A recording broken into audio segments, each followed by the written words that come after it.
Hi, I'm Michael Susie, founder of SusieFit.com. In this self-assessment video, we will be addressing posture. Life is movement, and posture is the position from which all movement begins. Ideal posture is a state of muscular and skeletal balance. Our posture becomes less than ideal through repetitive movement patterns, such as sitting behind a desk all day long, possibly having an existing postural distortion that becomes exacerbated by an exercise routine that does not address the problems you currently have. It is important to address our posture so that we maintain proper length-tension relationships between our muscles. Doing so will aid in the prevention of injury and progressive deformity. In today's self-assessment, we will be identifying your pelvic tilt. As life is movement, movement originates from our hips. Your pelvis is the bridge between your upper and lower extremities. Issues in the hips manifest themselves throughout the entire body. Consider your hips ground zero of your posture. Consider your hips ground zero of your life.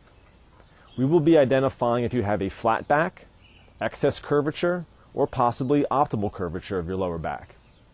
The result will be our guide to correcting any imbalances that may exist, or possibly maintaining the optimal position that you already have. We will correct imbalances and also maintain by stretching any of the short, tight muscles and strengthening any of the long, weak muscles. Now, on to the assessment. In order to do the pelvic tilt self-assessment, you're going to need to find a wall to stand against. Position yourself so that your heels, your buttocks, your back, your shoulders, and your head are all making contact with the wall.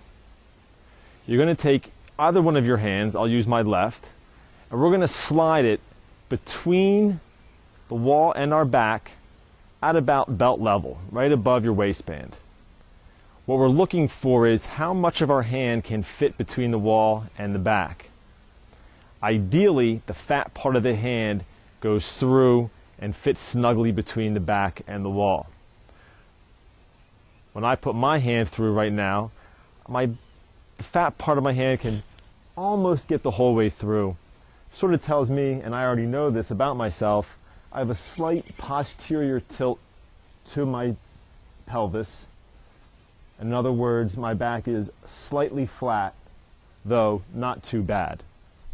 Again, sliding the hand through, ideally getting to the point where the fat part of our hand can fit snugly between. Let me now show you what some of you may look like if you have either a flat back or excess curvature. First with the flat back person, also called a posterior tilt to the hips.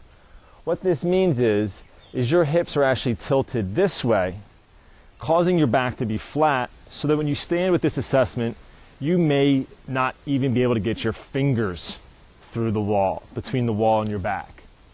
What this is an indication of is short and tight lower abdominal muscles, long and weak lumbar erectors or your lower back muscles. This is important to identify because obviously we will now stretch the short, tight muscles. We will strengthen the long, weak muscles. Conversely, some of you may have what is called an anterior pelvic tilt or excess curvature of your lumbar spine. What that may look like is someone that has Donald Duck posture, if you will, where like their butt is sticking out. Now, if you're one of these people and you do this assessment, what's going to happen is, with those points of contact, you're going to have a big canal here that you can slide your hand the whole way through.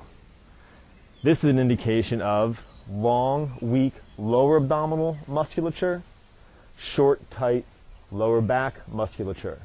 Again, we will stretch the short, tight muscles. We will strengthen the long and weak muscles. One last point, you're going to want to check both sides. Our pelvises are not a fixed unit. One side can move conversely from the other side. So, check both sides. Getting in your position, take your left hand, slide it through, identify if you have a flat back or if you have excess curvature. Take your right hand and do the same thing. Ideally, you're going to have an even distribution left and right. If you don't, take note of which side is which, and there are exercises to do to be able to address the problem. If you have any questions, ask. I'm here for you to help out in any way that I can. This has been self-assessment of the lumbar curvature. Thank you.